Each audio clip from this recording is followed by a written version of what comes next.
tim PR-nya nih gitu ya, si capres-capres gitu ya, atau si partai-partai politik ini mempunyai konsultan itu yang memang mau menggrab anak-anak milenial gitu. Nah, yang paling gampang dimasukin gitu ya untuk personal brandingnya si partai politik ini adalah melalui fashion, melalui gaya fashion gitu.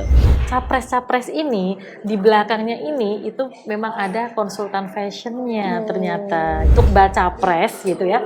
Walaupun mereka punya statement sendiri-sendiri dengan gayanya, ciri khasnya masing-masing, pada saat turun ke lapangan ya seyogyanya untuk bertampil sederhana gitu ya, yang dimana mencitrakan bahwa tidak ada gap yang cukup ini ya lebar gitu ya, antara rakyat dengan pemimpinnya.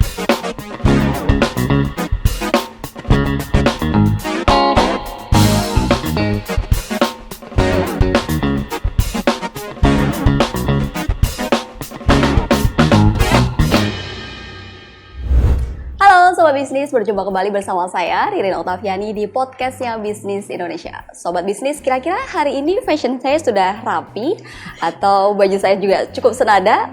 Semoga sudah ya, karena hari ini kita akan berbicara soal fashion dan telah hadir di samping saya ini adalah pakar fashion Mbak Lisa. Halo, apa kabar nih? Mbak Lisa ini adalah vice chairman dari IFC ya Mbak ya? Yes. Mbak Lisa, ini kesibukannya sedang apa nih?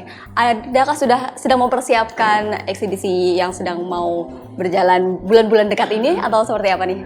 Oke, kebetulan saya ini adalah Vice Chairman Indonesian Fashion Chamber untuk Business Development gitu. Jadi kalau di divisi Business Development itu kami mengurusin event. Jadi saya dengan tim di Business Development itu mengurusin event-event IFC yang bekerja sama dengan beberapa pihak ya, seperti dari kementerian maupun BUMN gitu ya. Nah, sekarang kita lagi sibuk banget mempersiapkan Jakarta Muslim Fashion Week, mempersiapkan Into Motion Fest, dan mempersiapkan Spotlight gitu. Oke, dan kalau dilihat nih perkembangan dari fashion ini cukup menjanjikan sekali ya Mbak ya. Meskipun kemarin-kemarin ada pandemi, terus habis itu kemarin juga ada isu yang cukup menarik, yaitu adalah ada impor pakaian-pakaian bekas gitu kan ya. Tapi gimana nih Mbak, talenta-talenta muda dari fashion designer atau fashion dari Indonesia sendiri seperti apa nih? Oke, kalau talenta muda atau fashion designer muda di Indonesia sekarang tuh udah muncul banyak banget gitu.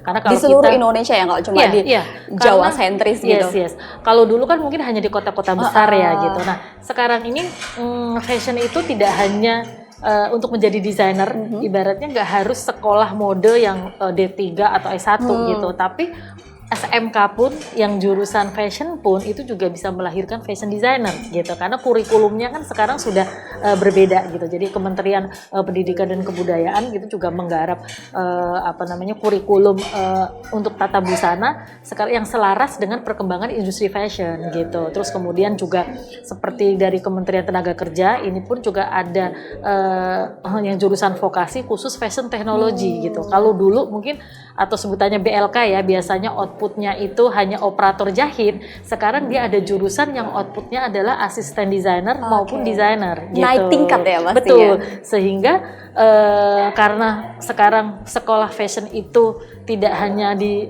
kota-kota besar gitu, tapi di daerah-daerah dengan SMK yang jurusan tata busana yang kurikulumnya tadi berubah gitu ya, muncullah banyak desainer di gak hanya di Jawa sentris saja. Gitu. Juga didukung dengan tadi banyak exhibition juga yang ada di daerah-daerah gitu ya. Betul.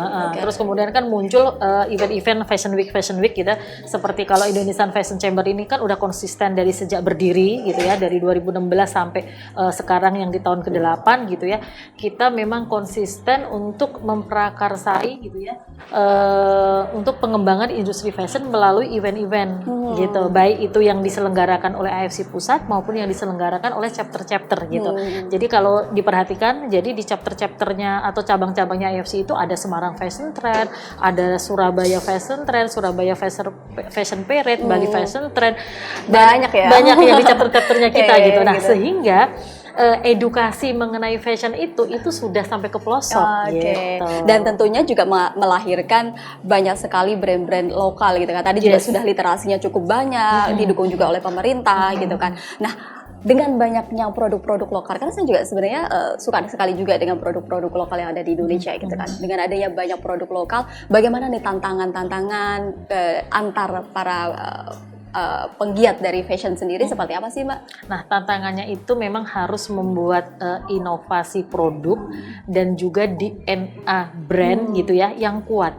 Sehingga diferensiasi antara brand fashion satu dengan yang lainnya gitu ya, itu harus ada terlihat signifikan gitu loh. Proses penciptaannya gitu ya. Gitu. Jadi itu yang paling penting. Nah, sekarang ini memang kita akuin banyak muncul desainer-desainer muda gitu ya, yang arahnya sama-sama masih yang kayak ibaratnya gini ya, panutan dia itu bukan desainer dari luar negeri atau brand dari luar negeri atau desainer yang sudah top, tapi panutannya Pinterest. Ibaratnya gitu, masih ada fenomena seperti itu gitu kan gitu. Jadi jadi dia tidak mempunyai DNA karena dia tidak melakukan riset dulu nih gitu, tapi ngelihat apa nih kira-kira gitu ya. Jadi dengan download ibaratnya Pinterest gitu ya, dia download, ini kayaknya bagus gitu.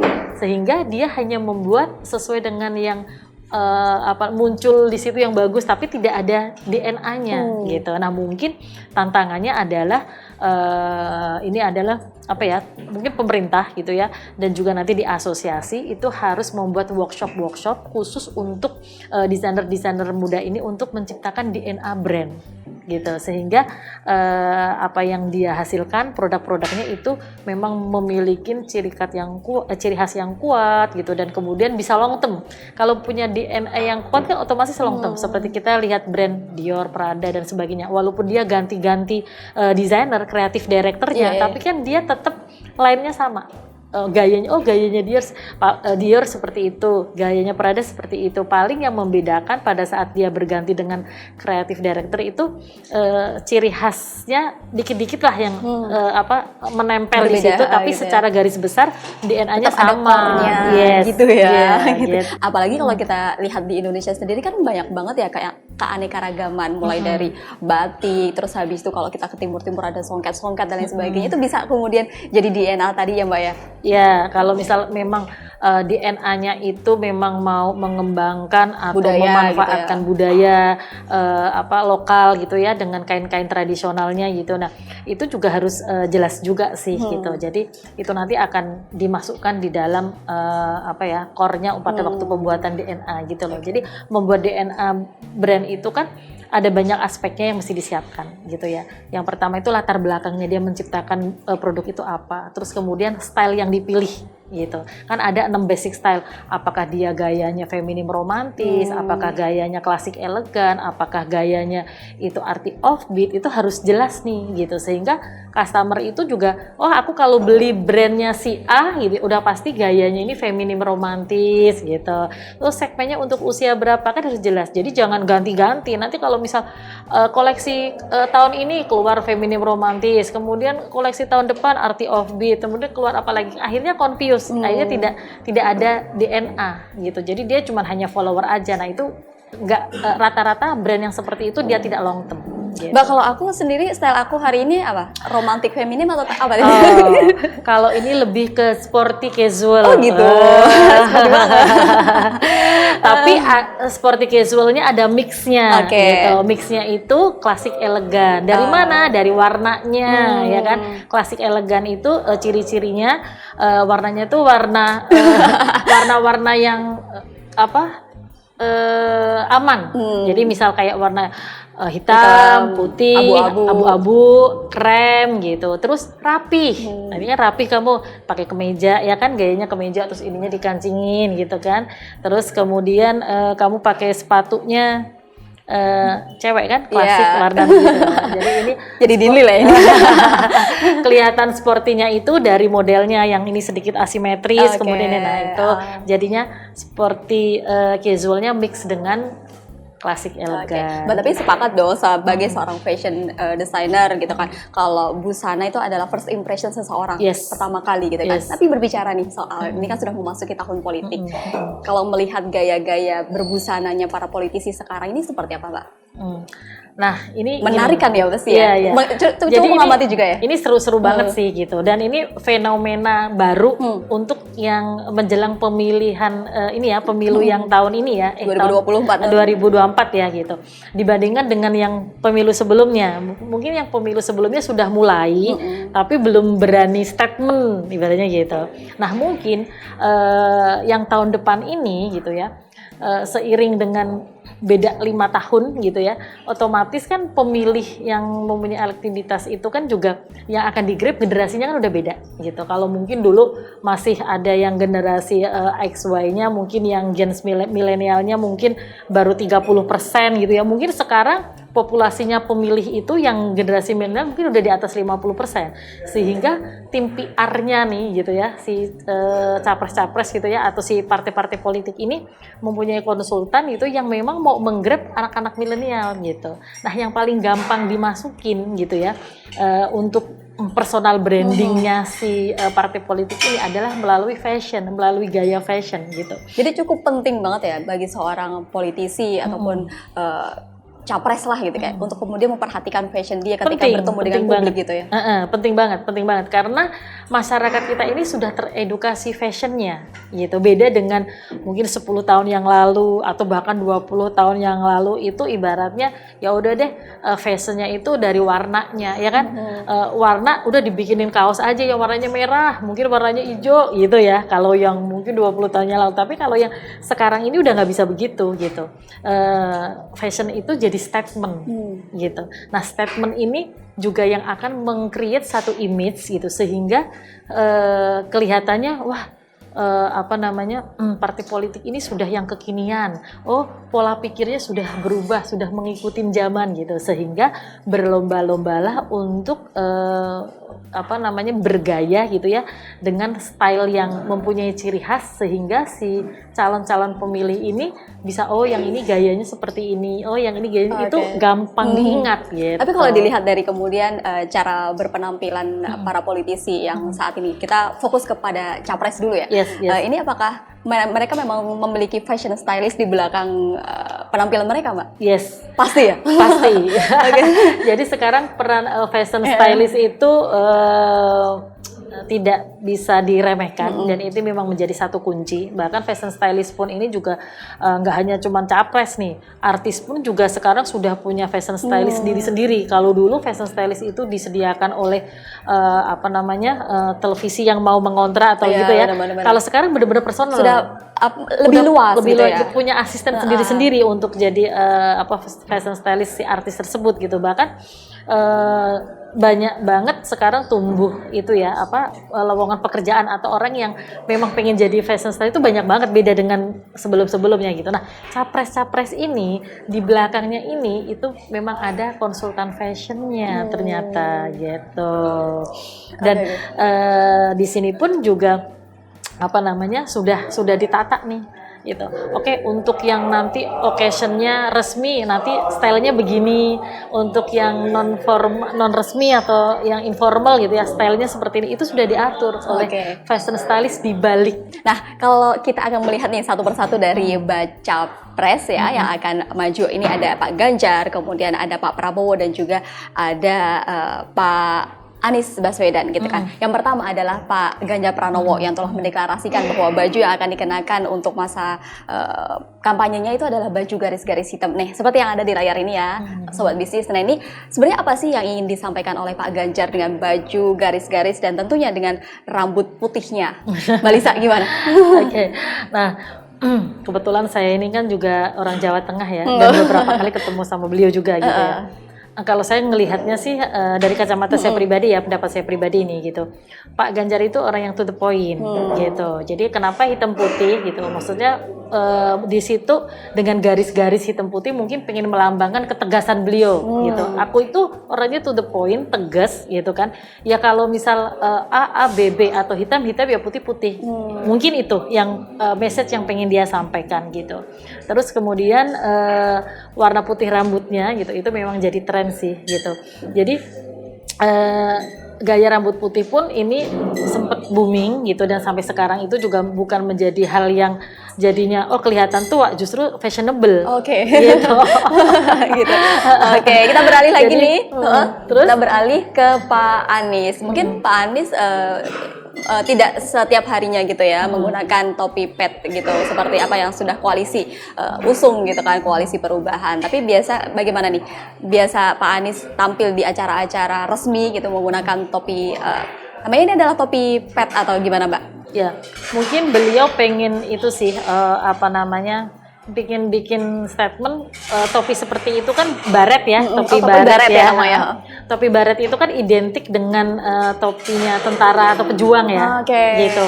Atau itu pokoknya kalau pejuang-pejuang atau tentara-tentara di lapangan kan pakainya baret gitu. Mungkin beliau pengen menyampaikan pesan bahwa orang yang di belakang aku itu adalah pejuang-pejuang yang mau turun di lapangan, bahwa yuk kita berjuang bersama gitu, bersama dengan prajurit. Mungkin begitu sesuai dengan koalisinya ya, koalisi perubahan gitu. Iya gitu. Mungkin begitu pesan yang pengen disampaikan gitu. Yang terakhir nih Pak Prabowo. Ini bisa dilihat di layar.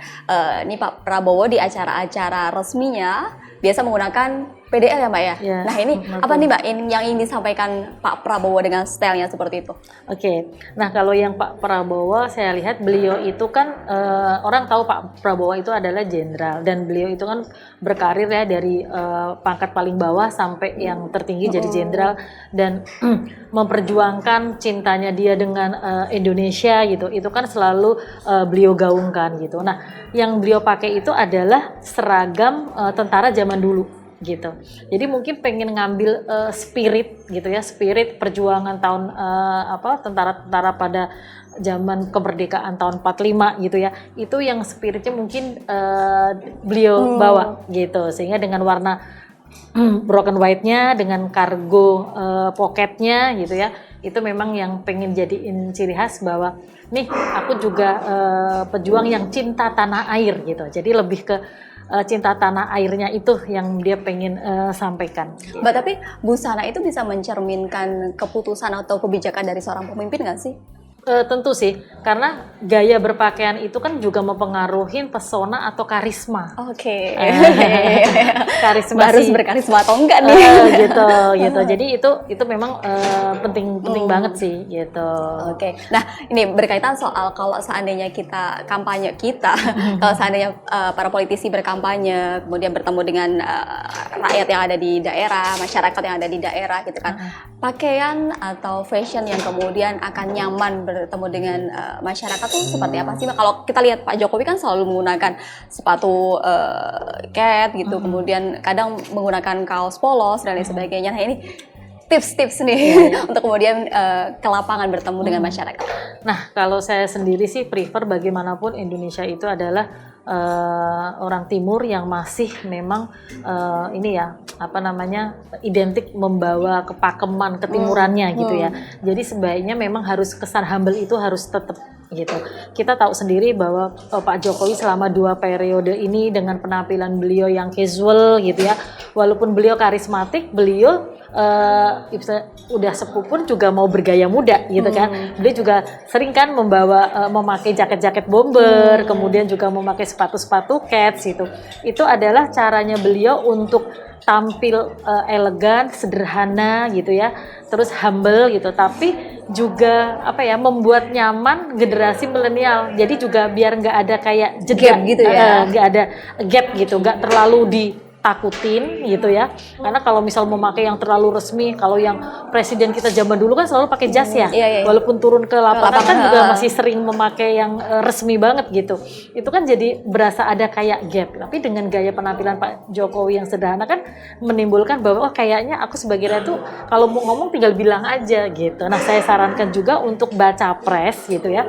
Walaupun mereka punya statement sendiri-sendiri dengan gayanya, ciri khasnya masing-masing, pada saat turun ke lapangan ya seyogyanya untuk bertampil sederhana gitu ya, yang dimana mencitrakan bahwa tidak ada gap yang cukup lebar gitu antara rakyat dengan pemimpinnya gitu. Oke. Lalu nih berkaitan soal karena kan ini ada 17 partai politik gitu kan yang kemudian akan bertarung di Pesta Demokrasi 2024 dan kalau kita lihat nih warna dari partai-partai ini kan cukup ada kemudian yang bersinggungan gitu, ada warna biru, merah, kuning, hijau dan lain sebagainya gitu kan. Nah, bagaimana kemudian melihatnya kayak ciri-ciri khas dari partai-partai yang kemudian telah diusung nih, nggak cuma dengan warnanya aja nih. Seperti contohnya nih kita lihat lagi PSI dengan baju jaket bombernya. Kemudian kalau dengan PAN itu bahkan sudah menyewa fashion stylist untuk kemudian baliho-baliho itu kayak biasa kan ada baliho-baliho gitu kan untuk tampilan-tampilannya seperti apa, koreksi-koreksinya. Nah, kalau misal contoh nih PSI gitu, memang kan dari awal dia lahir dia selalu menyuarakan bahwa ini adalah suara anak muda nih yang mau mengubah pemikiran gitu, yang kekinian. Itu kan yang pesan yang mau disampaikan, sehingga kan dia memakai jaket-jaket bomber gitu ya dengan bahan-bahan yang parka. Itu kan memang gaya-gayanya milenial gitu. Jadi cocok sih dia memakai gaya-gaya yang seperti itu, karena memang dia pengen menggrab masa milenial nih yang di belakangnya dia nih gitu. Terus kemudian mungkin kalau kayak partai-partai yang lain itu kan banyak yang mirip nih warna biru, mungkin kan ada beberapa partai gitu ya. Ada beberapa partai kan yang mengusung warna biru gitu. Nah, harus putar otak nih ya, berarti kayak supaya nggak mirip tapi kemudian tetap ingin menyampaikan pesan gitu ya, Mbak ya. Iya gitu. Apalagi biasanya misalnya PSI dengan PDI itu sama-sama merah nih gitu. Gimana dia pengen menyampaikan sama-sama merah tapi merahku beda untuk menjadi pembeda gitu ya. Untuk menjadi pembeda, nah makanya dia bertampil seperti itu. Jadi PSI ya udah pokoknya gayanya harus muda gitu. Dan gaya muda itu misal jaket bomber ya itu tadi materialnya material yang kayak bahan parka, parasut dan sebagainya itu kan memang yang lagi happening ya sekarang ya, yang untuk dipakai anak muda gitu. Jadi dia memang pakai material-material juga yang udah disesuaikan dengan gayanya anak muda gitu. Sehingga nggak ini beda nih sama yang partai sebelah ibaratnya gitu tuh dia. Mbak, biasanya kan juga partai politik atau baca pres gitu kan, atau kemudian tokoh-tokoh politik lain yang kemudian sedang ikut di pemilu 2024 itu juga akan mengajak keluarganya atau pasangannya gitu untuk tampil di hadapan publik gitu. Seringkali kan sarimbit ya Mbak ya, atau kemudian ada nih sesuatu hal yang mungkin bisa menjadi ciri khas juga untuk mereka tampil di publik. Mereka ini kan baca pres kan yang dilihat oleh masyarakat kan nggak hanya sosoknya dia sendiri, pasti rakyat pun juga melihat keluarganya kayak gimana sih gitu.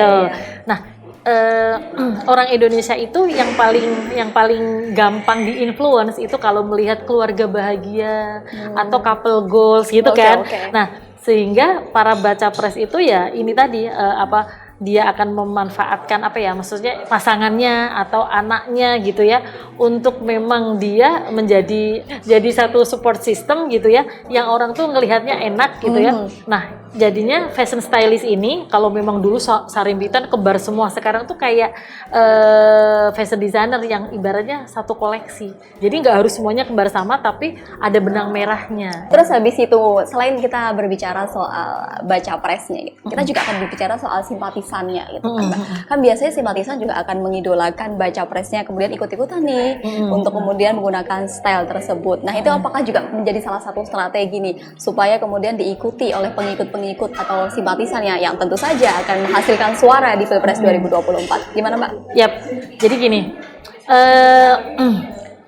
yang calon pemilih gitu ya, itu kan sekarang ini juga polanya beda sama dulu. Kalau sekarang itu kan lebih militan ya. Jadi kalau misalnya dia sudah menyukai si A gitu ya, itu dia militan nih gitu. Dan otomatis si baca pres itu akan memanfaatkan pengikutnya gitu ya.